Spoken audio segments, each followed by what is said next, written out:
Зорилгоор өдөрдүүлсэн амьдрал. Пастор Рик Уоррен. Зорилгоор өдөрдүүлсэн амьдрал 10 дугаар бүлэг. Бурхныг бишрэн хүндэлэх үеийн амин сүнс. Өөрийгөө бурханд өрг. Өөрийгөө бүхэлдэн түүнд зөв зорилгуудын төлөө хэрэглүүлэхээр өрг. Ром номын 6 дугаар бүлгийн 13 дугаар ишлэл. Бурхныг бишрэн хүндэлэх үеийн амин сүнс нь бууж өгөх. Бууж өгөх гэдэг үгэнд хүмүүс төдийл дуртай биш. Учир нь бараг л ялагдал гэдэг үгтэй адилхан сонсогддог. Энэ үг нь ялагдах, хожигдох гэсэн утгыг илэрхийлэх ба хинч ялагдагч байхыг хүсдэггүй юм. Бууж өгөх гэсэн үг нь дайн тулаанд ялагдлаа хүлээх, тоглоом наадгаад хожигдох эсвэл илүү хүчрхэг өрсөлдөгчдөө бууж өгөх зэрэг таагүй дүр зургийг илэрхийлэн ихэнхдээ сөрөг утгаар хэрэглэгддэг. Жишээ нь баригдсан гэмт хэрэгтнүүд хууль сахиулагчид бууж өгөө гэх мэт. Өнөө цагийн өрсөлдөөнийг дээдлэгч нийгмийн сэтгэлгээ нь бидэнд хизээч бууж өгч ялагдаж болохгүйг заадаг учраас бууж өгөх гэдгийг бараг л үгсийн сангаас хассан. Хэрвээ ялж хожих нь хамгийн чухал юм бол бууж өгөх талаар бодоод ч хэрэггүй биз. Бид бууж өгөх, дуулуурлах, захирагдах, тавьж өгөх гэхийн оронд харин ялах, амжилтанд хүрэх, давж гарах, хожихын тухай ярихыг хүсдэг. Харин Бурханд бууж өгөх нь түүнийг бишрэн хүндэлж буй гол илэрхийлэл юм аа. Энэ нь Бурханы агуу хайр, гайхамшигт нэгүүлсэлд үзүүлж байгаа бидний зүй ёсны хариу үйлдэл. Бид түүнээс айсандаа эсвэл энэ нь бидний үүрэг учраас биш, харин түүнд хайртай учраас өөрсдийгөө түүнд өргөж байна. 1-р Иохан номын 4-9-10 дугаар ишлэлд учир нь тэр биднийг эхлээд хайрласан гэж бичсэн байна. Библийн Ром номны эхний 11 бүлгийн турш Бурханы нэгүслийг Паул тайлбарлахдаа бидэнд Бурханыг бишрэн хүндэлж өөрсдийн амьдралыг бүхэлдэн түүнд өргөхийг уриалсан байдаг юм. Ром номын 12 дугаар бүлгийн 1-р ишлэлд ах дүүндраа Бурхан биднийг гайхамшигтайгаар өршөөн нэгүүлсэн учраас түүний үйлчлэлд түүнд таашаалыг өгөхийн тулд өөрсдийгөө Бурханд амьд, ариун тохил болгон өргөцгөөе.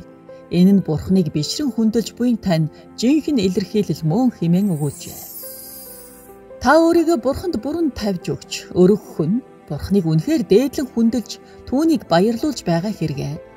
Энэхүү ишлэлдэх өргөцгөөе гэдэг үгийг анхаараарай. Бурханыг бишрэн хүндэлэхгүй гэдэг үнэндээ өөрийгөө түүнд өргөл болгон өргөхийг хэлж байгаа юм. За энэхүү бууж өгөхийг Библиэд сахил хүртэх, Есүсийг өөрийн эзэн болгох, загалмайгаа үүрэх, өөрийгөө өхүүлэх, ариун сүнсэнд өөрийгөө тавьж өгөх гэх мэт олон янзаар хэлсэн байна. Гэвч үүнийг юу гэж нэрлэх нь биш, харин бууж өгөгч нь л хамгийн чухал юм аа. Бурхан таны амьдралыг бүхэлд нь өөртөө авахыг хүсдэг учраас түүнд 95% зориулах нь хангалттай. Бид Бурханд өөрсдөө бүрэн дүүрэн өгөхөд саад болдог айдас, бардам сэтгэл болоод төөрөгдөл гэсэн 3 саад дотор байна. Бурхан биднийг хичнээн их хайрладгийг мэддэггүй. Бид амьдралаа өөрсдөө удирдах гэж хичээдэг. Бууж өгөх гэдэг үгийн утгыг буруугаар ойлгосоор байдаг. Тэгвэл би Бурханд итгэж болох уу? Бурханд итгэн найдах нь бууж өгөхийн хамгийн чухал хэсэг юм аа. Та Бурханд итгэхгүй бол түүнд өөрийгөө өгөхгүй. Харин түүнийг илүү сайн таньж мэдэхгүй бол та түүнд итгэж чадахгүй. Айдас биднийг бууж өгөхөөс холдуулдаг хэдий ч хайр бүхий л айдсыг хөөн зайлуулдаг. Бурхан таныг хичнээн их хайрладгийг ойлгож, ухамсарлах тусам түүнд бууж өгөх илүү хэлбэр байх болно. Харин Бурхан таныг хайрладгийг хэрхэн мэдэж болох вэ? Энэ тухай маш олон нотлогоог Библиэс харах боломжтой. Бурхан танд хайртай гэж хэлсэн. Та үргэлж түүний хараанд ор байна. Тэр таны амьдралын бүхэл хэсэгт санаа тавьдаг. Тэр танд олон янзын таашаалыг авах чадварыг өгсөн. Таны амьдралд зориулсан түүний төлөвлөгөө агуу. Таныг уучлдаг. Тэр таныг өөрийн хайраар тэвчдэг. Бурхан таныг төсөөлж чадхаас тань хавьгүй агуугаар хязгааргүй хайрладаг. Түүний хайрын хамгийн агуу баталгаа бол тэрээр таны төлөө өөрийн хүүг золиослсон явдал юм аа. Ром номын 5 дугаар бүлгийн 8 дугаар ишлэлд гэвч биднийг нүгэлтнүүд байхад л Христ бидний төлөө үгсэн. Үүгээрээ Бурхан биднийг хайрлах хайраа харуулсан юм а гэж бичжээ. Хэрвээ та Бурханд өөрийгөө хичнээн үн цэнтэй нэгэн гэдгээ мэдхийг хүсвэл загалмаа дээр гараа дэлгэн цовдлогдсон Христ рүү л хар. Тэр би чамайг ийм их хайрладаг. Чамгүй амьдрснаас өгсөн нь дээр хэмээн хэлж байна. Бурхан бол биднийг буулгаж авахын тулд балмад хүч хэрэглэгч нэгэн эсвэл хэрцгий боолчлагч биш ээ. Тэрээр бидний хүсэл сонголтыг нуулахыг оролддоггүй. Зөвхөн биднийг өөрсдийн хүсэл сонголтоор түүнд өөрсдийгөө өргөхөд туслахыг тэр хичээдэг. Бурхан бол хайрын бурхан, чөлөөлөгч. Түүнд бууж өгөх нь бидэнд дарлалыг биш, харин эрх чөлөөг авчирна. Бид өөрсдийгөө бүрэн дүүрэн Есүст өргөх үед тэр харгас захирагч биш, харин аврагч, эзэн бус, харин ах トゥ, дарангуулагч бус, харин найз болохыг мэдэж авна. Өөрсдийн хязгаарлагдмалыг хүлээн зөвшөөрөх. Бүрэн бууж өгөхөд саад болдог хоёр дахь саад бол бидний бардам зан. Бид өөрсдийгөө Бурханы бүтээл, бүхнийг удирдах захирч чадахгүй гэдгээ хүлээн зөвшөөрөхийг хүсдэггүй. Эхлэл номын 3 дугаар бүлгийн 5 дугаар ишлэлд чи Бурхан шиг болно гэж бичжээ. Энэ бол хүн төрлөختний хамгийн эртний гэм нүгэлд хүргэсэн хорхоосол юм а. Энэхүү өөрөө л бүхнийг жолоодон захирах гэсэн хүсэл тэмүүлэл маань бидний өнөөгийн амьдралд хамгийн их стресс бухимдлыг үүсгэдэг. Амьдрал бол тэмцэл. Гэхдээ ихэнх хүмүүсийн ойлгодгүй нэг зүйл бол бидний тэмцэл Яаков шиг яг үнэндээ Бурхантай л тэмцэх тэмцэлтэй байдаг. Учир нь бид өөрсдөө л Бурхан шиг байхыг хүсдэг. Харин бид яагаад ч үүнд хүрэх боломжгүй. Таузер гэдэг хүн хэлэхдээ бидний ихэнх нь өнөө хүртэл асуудал бэрхшээл дотор ямар нэгэн зүйл илэрхийлсэн хэвээр урагшаа ахиж өгөхгүй байгаагийн шалтгаан нь бид өөрсдийгөө үнэндээ хүч чадалгүй гэдгээ мэдэж зөвшөөрөөгүй байгаагаас юм. Бид амьдралаа захиран тушаахыг эрмэлзсээр Бурханы бидний амьдралд хийх гэж байгаа ажлуудад саад болсоор байдгаа гэж бичсэн байна. Тийм ээ, бид бол Бурхан биш. Хизээч түүн шиг болохгүй юм аа. Бид бол хүмүүс шүү дээ. Харин бид Бурхан байхыг оролдож эхлэхдээ л яг бас тэгж хүссэн сатан шиг байдалд хүрдэг. Хүмүүс өөрсдийгөө ердөө л хүн шүү гэдгээ ухаанаараа ойлгодог хэдий ч харин сэтгэлээрээ зөвшөөрч чаддаггүй. Бид өөрсдийгөө өчүүхэн сул гэдгээ мэдрэн ойлгох үедээ ихэд тухахгүйтэн уурлаж бачимддаг. Бид өөрсдийн байгаагаас илүү өндөр, илүү ухаалаг, илүү хүчирхэг, илүү агяас чадвартай, илүү үзэсгэлэнтэй эсвэл илүү баян болохыг хүсдэг. Өөрөөр хэлбэл бид бүхнийг эзэмшиж бүгдийг л хийхийг хүсдэг. Тэр бүхэн биелэхгүй болохоор бид бухимдаж эхэлдэг. Тэгээд Бурхан бидэнд байхгүй зүйлийг бусдад өгснийг анзаарах үед хордон атаархаж өөрийгөө өрөвдөж эхэлдэг юм. Бууж өгөх гэж юу гэсэн үг вэ? Бурханы өмнө бууж өгөх гэдэг нь өөрийгөө өгөөсгөх. Бүх зүйл нэгэнд урьдчилан тодорхойлогдсон учраас би одоо юу ч хийх гээд хэрэггүй гэж үзэх, эсвэл залхуурах, шалтак хэлхийн аль нь ч биш ажээ. Мөн энэ нь өнөөдрийн байгаа байдлыг өөрчлөх сэтгэлгүйгээр хүлээж авахыг ч хэлэхгүй. Харин ч энэ нь яг эсрэгээр өөрчлөх ёстой зүйлсийг өөрчлөхийн тулд өөрийн амьдралыг золиослох, зовлон үүрхийг ч хэлж байж болно. Бурхан олонтоо өөрт нь бүрэн бууж өгч амьдралаа өргөсөн хүмүүсийг өөрийн нэрийн өмнөөс тулаанд илгээдэг. Тиймээс Бурханд бууж өгнө гэдэг нь хулчгаар бусдын айсыг дагагч хүмүүсийн хийх ажил биш ээ. Мөн энэ нь өөрөө ухаан зарж шийдвэр гаргахаа болно гэсэн үг ч биш юм. Учир нь Бурхан танд оюун ухааныг дэми өгөөгүй. Тэрээр хүмүүсийг өөртөө робот мэтээр үйлчлүүлэхийг ч хүсээгүй. Бурханд бууж өгнө гэдэг нь өөрийн хувь хүний шинж чанарыг дагаж өгүүлсэхийн нэр биш юм. Бурхан таны гэсэн тэр өвөрмөц зан чанарыг тань ашиглахыг хүсдэг аж. Бууж өгснөөр хүний хувь шинж чанар багсан буурах биш, харин ч эсэргээр өснө нэмэгдэнэ. C.S. Lewis-ийн ажигласнаар Бурханд өөрсдийн амьдралыг улам бүр өгөх тусам бид өөрсдийн жинхэнэ байх ёстой төрх рүүгэн ойртдог. Учир нь Бурхан биднийг бүтээсэн. Тэрээр таныг болон намайг өөр байхаар бүтээсэн. Христ рүү эргэж өөрийгөө түүнд өгөх цагаас эхлэн би жинхэнэ хувь хүнийхээ байх ёстой зан чанар төлөвийг олж авч эхэлдэг гэж хэлжээ. Бурханд бууж өгсөн эсэх таны хэр дуулууртай байгаагаар хамгийн тод харагдана. Тэр таныг юу ч хийгээрэй гэсэн та "За эзэн минь" гэж хариулах ба "Үгүй эзэн" гэж хариулж байгаа бол бууж өгөөгүй байна л гэсэн үг. Хэрв та түүний үгэнд орохоос татгалзаж л байгаа бол Есүсийг эзэн гэж үзэхгүй байна. Бүтэн шүнжэнгөө загасчлаад нэгж загас барьж чадаагүй ирсэн Симонд Есүс дахин нэг тороо хаяхыг тушаахад тэрээр түүнд дуулуурсан юм. Библийн Лук номын 5 дугаар бүлгийн 5 дугаар ишлэл. Эзэн бид шүнжэнгөө зүудрэн загасчлаад юу ч барьсангүй. Гэвч та хэлж байгаа тул тороо хайнаа гэж бичжээ. Бурхны өмнө бууж өгсөн хүн ямар ч утга ацалдаагүй мэд тушаалыг нь шууд даган биелүүлдэг. Бурханд бүрэн дүүрэн бууж өгсөний өөр нэг илэрхийлэл нь түүнд итгэн найдах юм. Авраам хаа хүрэхээ мэдэхгүйч Бурхны заасан замаар явсан. Хаанна хизээ гэдгийг мэдэхгүйч Бурхны төлөвлөсөн төгс цаг мөчийг хүлээсэн. Мария хэрхэн гэдгийг мэдэхгүйч Бурхны гайхамшигт итгэн хүлээсэн. Йосеф нөхцөл байдал яагаад тийм эргэснийг ойлгоогүйч Бурхны зорилгод итгэсэн. Эдгээр хүн нэг бүр Бурханд бүрэн дүүрэн бууж өгсөн байсан юм аа. Та бусдад нөлөөлж тэднийг ашиглахыг хичээж, өөрийн төлөвлөгөөг гүйцэтгэн шахаж, нөхцөл байдлыг жолоодон залахыг хичээхээ болоод харин Бурханд найдаж тухайн зүйлсийг түүний хүслийн дагуу үйлдэхдгийг зөвшөөрдөг болсон цагтаа л өөрийгөө түүнд бууж өгсөн байна гэдгээ мэднэ. Та өөрөө орхиж харин Бурхныг ажиллахыг зөвшөөрнө гэсэн үг юм. Та үргэлж бүхнийг заалж жолоодох гэх шаардлагагүй юм. Дуулал номын 37 дугаар бүлгийн 7 дугаар ишлэлд эзэнд бууж өгөөд түүнийг төвчээртэйгээр хүлээх хэмээн өгүүлжээ. Тэгэхээр өөрөө л илүү их мэрийхийн оронд Бурханд илүү их итгэнэ гэсэн үг юм. Бусдын шүүмжлэлд тэр даруй эмзэглэж өөрийгөө хамгаалахыг яарахгүй болсон цагт та өөрийгөө Бурханд бууж өгсөн гэж үзэж болно.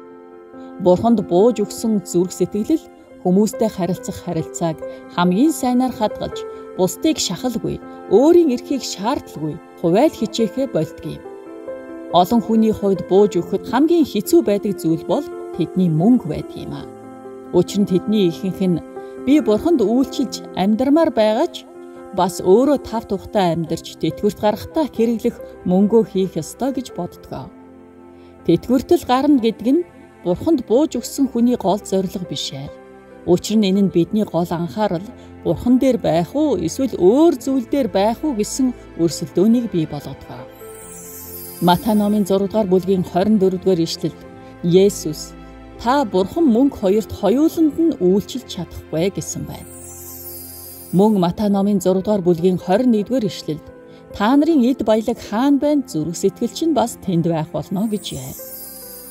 Тэгэхээр эзэнд бүрэн дүүрэн бууж өгч өөрийгөө өргөл болгосон хамгийн агуу жишээ бол Есүс хүлээ. Совдлогдохынхаа урд орой Есүс Бурхны төлөвлөгөөг л дагахаар шийдэн залбирахдаа Марк номын 14-р бүлгийн 36-р ишлэлд бичснээр Аава, танд бүх юм боломжтой. Энэ зовлонгийн аягийг надаас зайлуулаач. Гэвч би өөрийн бус таны хүслийг л үйлдэе хэмээжээ.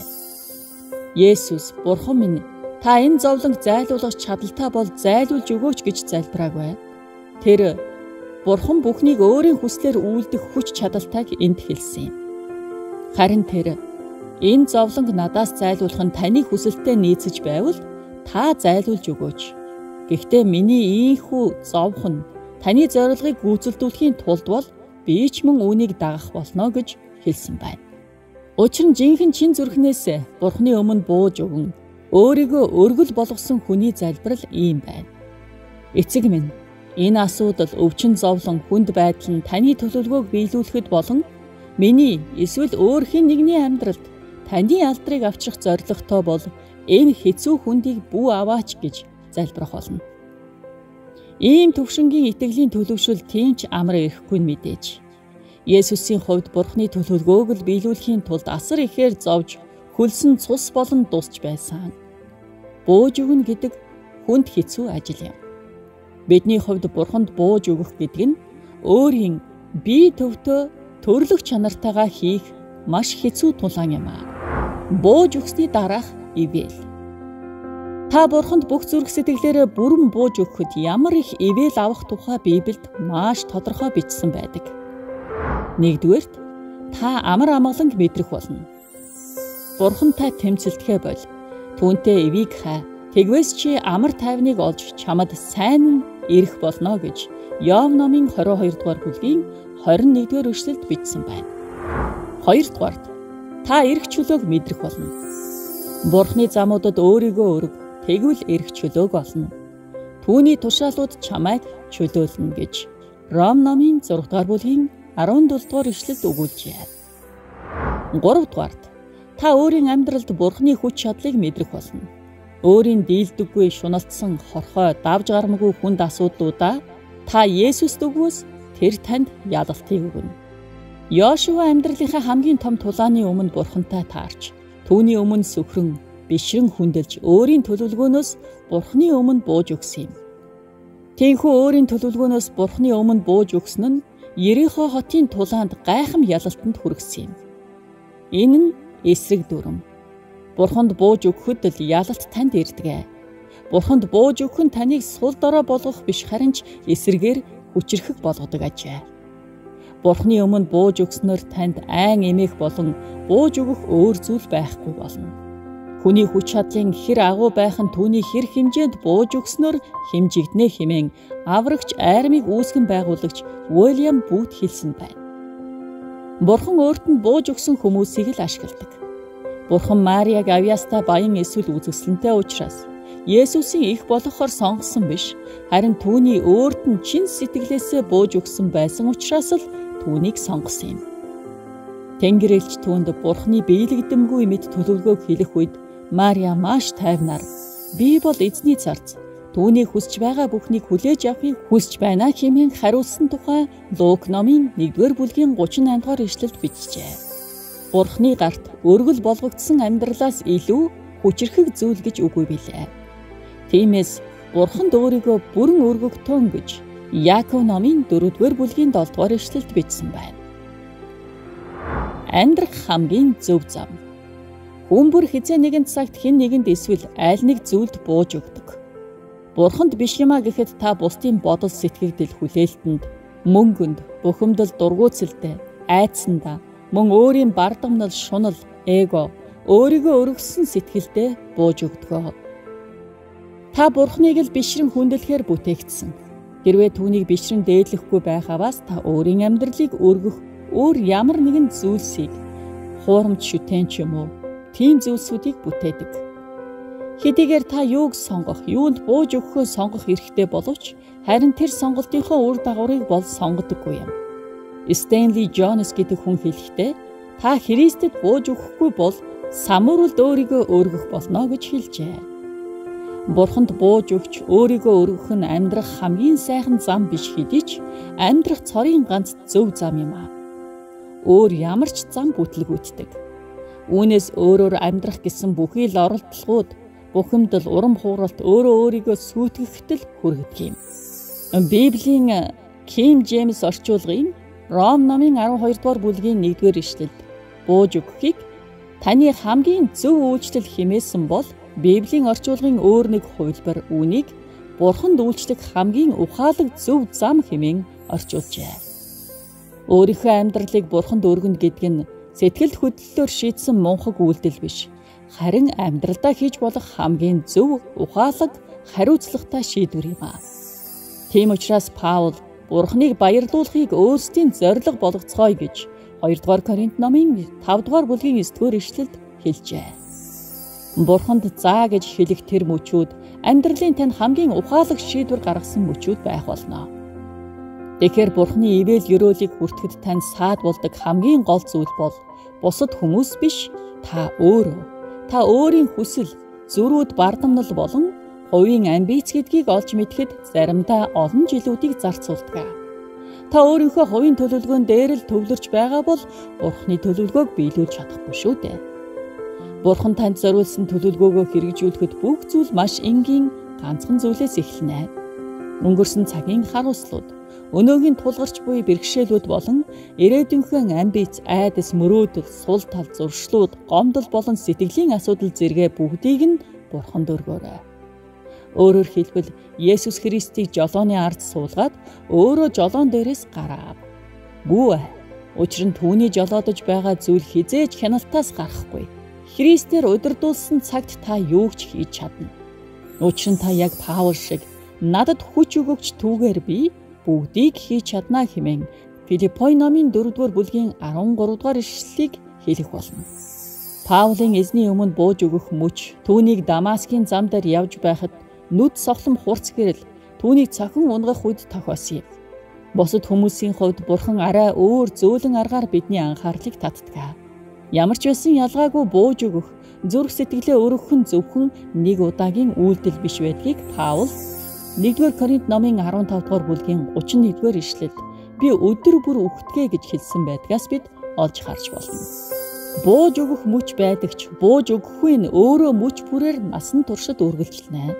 Амьд тахил байхын нэг асуудал нь тахилын ширээнээсээ зугтан мөлхөж болох ба та өдөрт 50 удаач дахин бууж өгч болох юм. Тиймээс та үүнийг өдөр бүрийнхээ зуршил болговол зохилтой. Хэрвээ хүмүүс намайг дагахыг хүсвэл тэд өөрсдийн хүсдэг зүйлсээ орхих ёстой. Тэд өөрсдийн амьдралаа өдөр бүр орхин намайг дагах хүсэлтэй байх ёстой гэж Лук номын 9-р бүлгийн 23-р ишлэлд Есүс хэлсэн байна. Тэгвэл танд анхааруулж хэлэх хэдэн зүйлс байна. Та бүрэн дүүрэн бууж өгсөн амьдралаар амьдрах шийдвэр гаргасан бол энэ шийдвэр тань шалгуурт орох болно. Энэ нь зарим үед маш таагүй, хүмүүсийн дургүй, их зориулалт шаардсан, эсвэл бүр боломжгүй мэт зүйлсийг ч хийх ёстой болно гэсэн үг. Олонтоо та огт хиймээргүй байгаа зүйлсээ хийх болно. 20-р зууны Христэд итгэгчдийн хамгийн агуу удирдагч нарын нэг бол Campus Crusade for Christ байгууллагыг үүсгэн байгуулагч Bill Bright юм а. Дэлхийд дахинд уг байгууллагад ажиллаж байгаа ажилчид тэдний санаачилсан сүнсний 4 хууль болон Есүс киногоор энэ кино нь 4 тэрбум гаруй хүний хүртэл болсон юм. Тус киногоор дамжуулан 150 сая хүн Есүс Христийг хүлээн авч мөнхийн улсад мөнх амьдрахаар болсон байна. Намайг биелээс яагаад Бурхан чиний амьдралыг ашиглаж чамайг тийм их ивээсэн юм бэ гэж асуухад тэр залуу байхдаа би Бурхантай нэгэн гэрээг хийсэн юм а. Би бүр яг цаасан дээр бичээд доор нь гарын үсгээ зурсан. Энэ гэрээнд энэ өдрөөс хойш би Есүс Христийн зарц байх болно гэж бичигдсэн байжээ. Та биелийн шиг ийм гэрээг Бурхантай байгуулсан уу? Эсвэл Бурхан таны амьдралд өөрийн хүсснийг хийх эрхтэй эсэх талаар түүнтэй маргаж зөрөлдсөөр л байна уу? Яг энэ цаг мөчин таны Бурханы нэгүүлсэл хайр болоод мэрэгэн ухаанд бууж өгөх цаг юм. Зорилгоор удирдуулсан амьдрал номын 10-р бүлгээс амьдралынхаа утга учир зорилгын тухай бодох нь. Өнөөдөр таны бодох сэдэв Бурханд бууж өгөхгүй нь түүнийг бишрэн хүндэлж буян тань хамгийн тод илэрхийлэл. Таны санах ёстой ишлэл Ром номын 6-р бүлгийн 13-р ишлэл. Өөрийгөө бүхэлд нь эзэнд түүний зөвхт зорилгод хэрэглүүлэхээр өрг. Өөртөө тавих асуулт. Би амьдралынхаа аль хэсгийг Бурханд өгөлгүй. Түүнээс хол байлгаж байгаа бай. Пастор Рик Ворны бичсэн зорилгоор удирдуулсан амьдрал номыг Америкийн нэгдсэн улсын Вашингтон ДС хот дахь Энэрл Христийн монголчуулган албан ёсны эрхтэйгээр монгол хэлэнд хөрвүүлэн та бүхэнд хүргэж байна. Харин 42 бүлэг бүхий энэ номыг хамтдаа Zoom-ээр судлан ярилцах хаяг болон цагийн хуваарийг бичлэгээс хүлээн аваарай.